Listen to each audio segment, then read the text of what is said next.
YCP నాయకులు కానీ కార్యకర్తలు కానీ రెడ్ బుక్ చూసినా ఎరుపు రంగు చూసినా భయపడుతున్నారు. రెడ్ బుక్ ఎరుపు బుక్ కాదు, ఆడమ్మ బుక్ తెచ్చుకున్నా సరే ఎవడు భయపడేవాళ్ళు లేడు.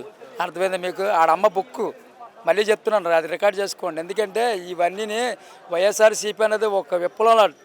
కంపల్సరీ జగన్మోహన్ రెడ్డి అనేవాడు గారు కళ్ళు ఎర్ర చేశాడంటే టీడీపీ వాళ్ళు కాదు, ఏవడం కూడా బయట కూడా తిరగనివ్వకుండా కూడా అంత దమ్ముండ వైఎస్ఆర్సీపీ ఒక 150 సీట్లు తెచ్చుకున్నదంటే దాన్ని బట్టి మీరు అర్థం చేసుకోండి. ఆ రెడ్ బుక్కి, ఆ గ్రీన్ బుక్కి, వైట్ బుక్ జడిసేవాడు ఎవడం లేడు. వైఎస్ఆర్సీపీ అంటేనే చాలు, మీకు అందులో చూడకలేదు. మరేంటి బుచ్చి చౌదరి గారు మాట్లాడితే ఈ మధ్యకాలంలో రప్ప కాదు నేను చంపేస్తే పని అయిపోతాను అంటున్నాడు. అంటే బుచ్చి చౌదరి గారికి కొద్దిగా మత్తి చెల్లించింది ఆయనకి. ఎందుకంటే వయసు వస్తుంది కదా ఆయనకి. ఇప్పటికీ దగ్గర 82-83 సంవత్సరాలు వచ్చాయి ఆయనకి.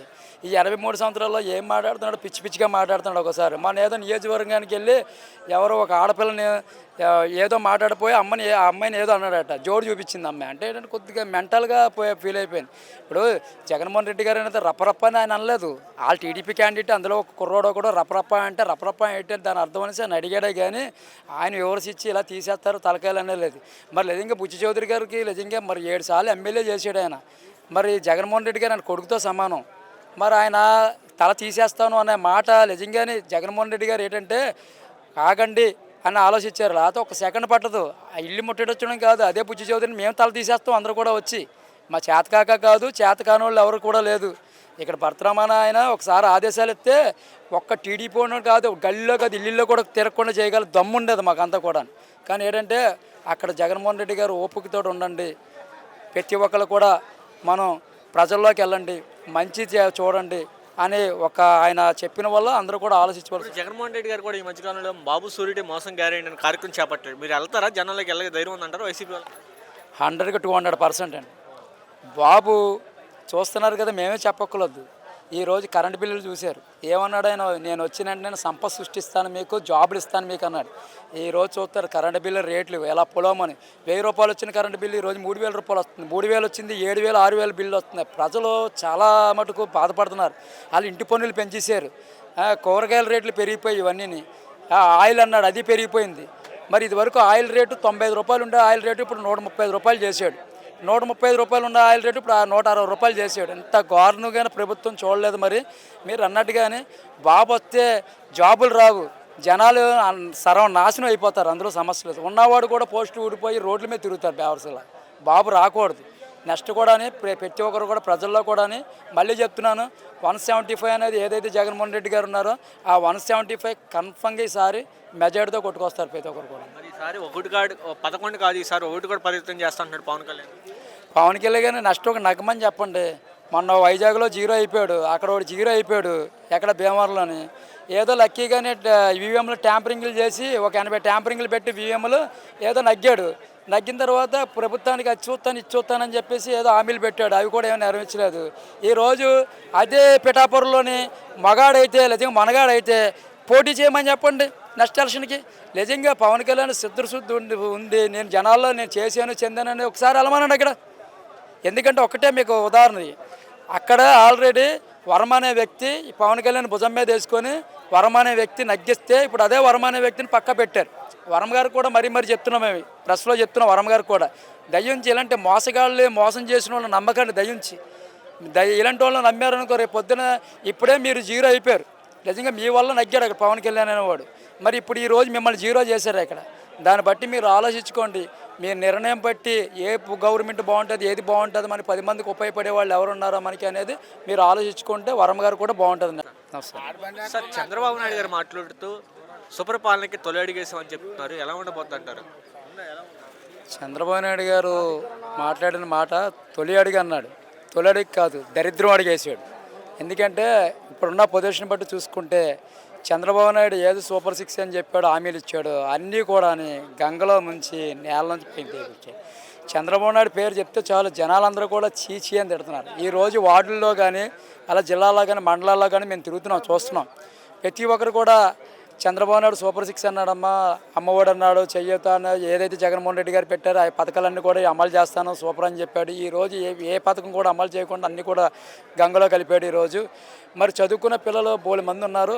ఆ చదువుకున్న పిల్లలు కూడా ఈరోజు ఒక విద్యా దీవెని కానీ లేకపోతే ఒక విస్తృత దీవెని కానీ ఏవీ లేకుండా చేస్తున్నాడు. ఈరోజు ఈ కుటుంబానికి వచ్చి ఆల్రెడీ ఎవరైతే చదువుకున్న ఉద్యోగవృత్తి ఉన్నారో వాళ్ళందరూ కూడా 3,000 అని చెప్పాడు. ఇంట్లో ఉన్న లేడీ ప్రతి అమ్మాయికి కూడా 1,500 అని చెప్పాడు. అలాగే 50 సంవత్సరాలు దాటిన వాళ్ళు ప్రతి ఒక్కరు కూడా పెన్షన్ అని చెప్పాడు. ఇవన్నీ కూడా బూటకం, అన్ని అబద్ధాలని కూడా తిడుతున్నారు. మరి పవన్ కళ్యాణ్ గారు ఉన్నారు ఇప్పుడు పక్కన ఏం చేస్తున్నారు? ఫస్ట్ పవన్ కళ్యాణ్ గారు ఏం చెప్పారు? లేదు, మీకు ఏదైతే మీకు అంగన్వాడీ వీళ్ళు ఎవరైతే ఉన్నారో అలాగే ఏదైతే వాలంటీర్లు ఉన్నారో ఈ వాలంటీర్లు కూడా అమ్మాయిలకి నేను వచ్చిన తర్వాత ఒక్కొక్కరు 15,000 చేస్తానన్న వ్యక్తి మరి ఈరోజు ముఖం చాటేసుకొని మరి వాళ్ళు ఉద్యోగాలు కూడా లేకుండా కూడా చేసే పరిస్థితి చూస్తున్నాం. ఈరోజు ఏదైతే జగన్మోహన్ రెడ్డి గారు డిపోలు వ్యాన్లు పెట్టారో అన్నీ కూడా ఇంటింటికి కూడా రైస్ అవి కూడా వచ్చి రైస్ పట్టుకెళ్ళే పరిస్థితి ఉండేది. ఇప్పుడు నిజంగా కోటాల దగ్గర ఎండ అనక వర్షం అనక నుంచొని ఏలుముద్రలు పడక ఫింగర్ పడక మోట్లు భుజాల మీద వేసుకొని అంత దూరం మోసుకొని వెళ్తున్నారు. అంటే ఎంత దారుణంగా ఉందంటే ఈ ప్రభుత్వం గవర్నమెంట్ చాలా చండాలంగా ఉంది. సార్ గతంలో పవన్ కళ్యాణ్ గారు యొక్క సభల్ని ఉమ్మడి గోదావరి జిల్లాని ప్రభావితం చేసిన రాబోయే రోజులు ఎలా ఉంటుందంటారు? ఇంకా వాళ్ళ వల్ల ఏం ఉండదండి. ఇంకా ఎందుకంటే గవర్నమెంట్ ఇప్పటికీ వ్యతిరేకం అయిపోయింది. ఆయన ఏదో సభ అన్నాడు కానీ గవర్నమెంట్ 50-50 చాయిస్లో ఉన్నాయి ఇప్పుడు మొత్తం అంతా కూడా. ఇప్పుడు ఎక్కడికి వెళ్ళినా సరే ఏదైనా సరే జగన్మోహన్ రెడ్డి పేరు తప్పించి వేరేది రావట్లేదు. మరి పవన్ కళ్యాణ్ గారు 20 సంవత్సరాలు ఇదే చంద్రబాబు నాయుడు గారు సీఎంగా ఉంటారు, రానేను ఈ ప్రభుత్వం రాదు రానేను అన్నాడు. ఆయన గతంలోనే ఒకసారి అలాగే అన్నాడు. గతంలోనే జగన్మోహన్ రెడ్డి గారు సీఎం అవడు, నేను శాసిస్తున్నానన్నాడు.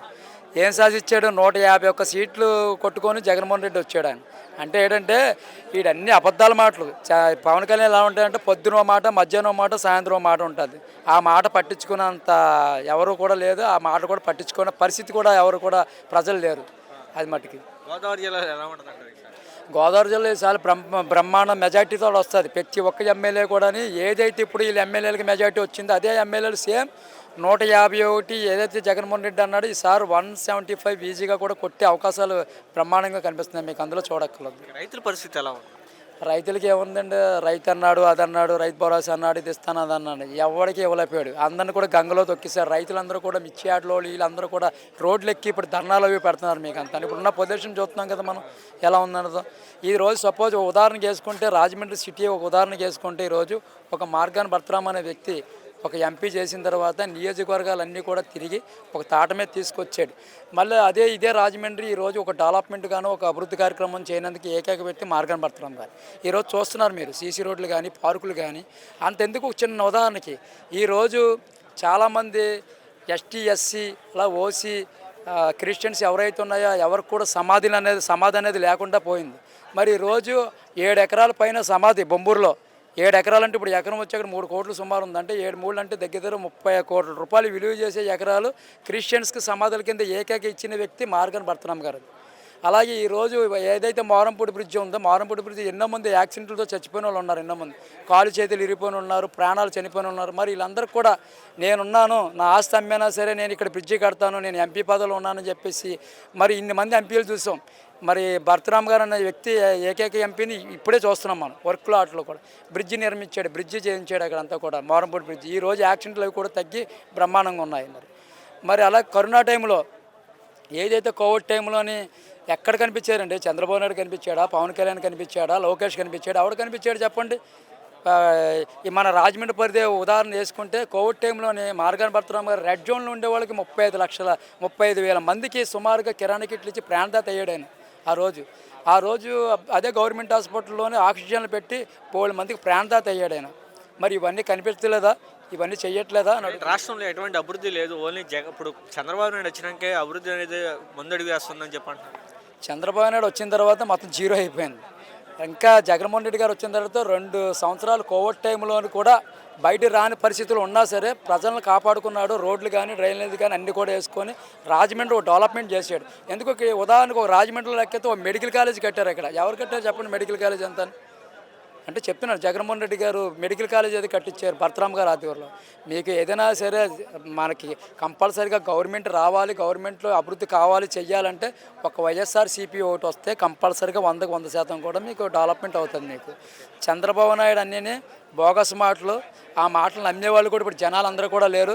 ప్రతి వాటికి వెళ్తుంటే 50% ప్రతి వాటికి వెళ్తుంటే 50 మంది తిట్టుకుంటున్నారు. 50 మంది చెప్పుకోలేకపోతున్నారు బయట. ఎందుకంటే 50 బయటకు వచ్చి లేడీస్ అందరూ చెప్దామంటే వాళ్ళకి ఆధార్ అనేసి లేకపోతే రేషన్ అనేసి లేకపోతే పెన్షన్ అని కట్ చేసేస్తానని చెప్పేసి భయంతో